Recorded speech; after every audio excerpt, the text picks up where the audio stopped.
প্রজাতন্ত্র দিবস একটু স্পেশাল না হলে হয়, তাই চিংড়ি ভাপা। বাজার থেকে ফ্রেশ কিছু চিংড়ি মাছ আনতে মনে হলো ভাপা করে ফেলি।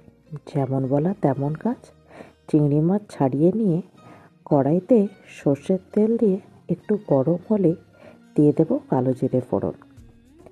কালো জিরেটা গরম হয়ে গেলে দিয়ে দেবো সর্ষে, পোস্ত আর নুন, কাঁচা লঙ্কা দিয়ে বেটে রাখা মিক্সচারটা, সঙ্গে একটু মিক্সি ধোয়া জল।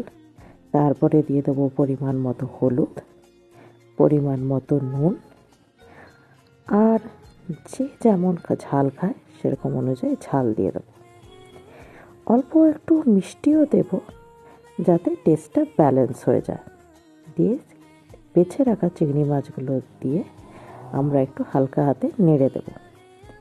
এবার ওটাকে একটু ফুটতে দেব।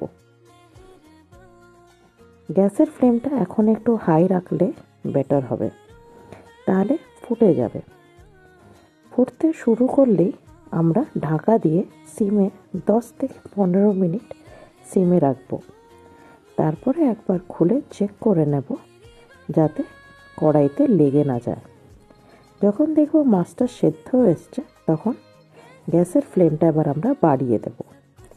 বাড়িয়ে যতক্ষণ না ঝোলটা একটু টেনে যায় আর একটু ড্রাই ড্রাই হয়ে যায় ততক্ষণ ওয়েট করব।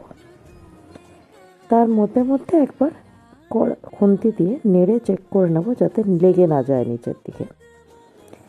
এবার যখন দেখব যে ফুটতে শুরু করে দিয়েছে এবং অনেকটা ড্রাই হয়ে এসছে, তখন নামানোর আগে কাঁচা সর্ষের তেল দিয়ে 1 মিনিট মতন ফুটিয়ে ব্যাস নামিয়ে নিলেই শেষ।